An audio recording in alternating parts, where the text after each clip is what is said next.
கச்சி மயில மேகாட்டு கோவிலில கதை ஒண்ணு நடக்குதம்மா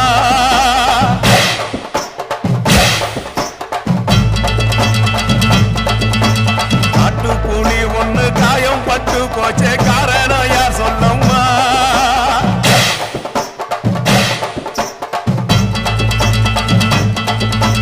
சாத்தாவோடு கையில் சத்தம் முழங்கிட தாயணி பொங்கிடம்மா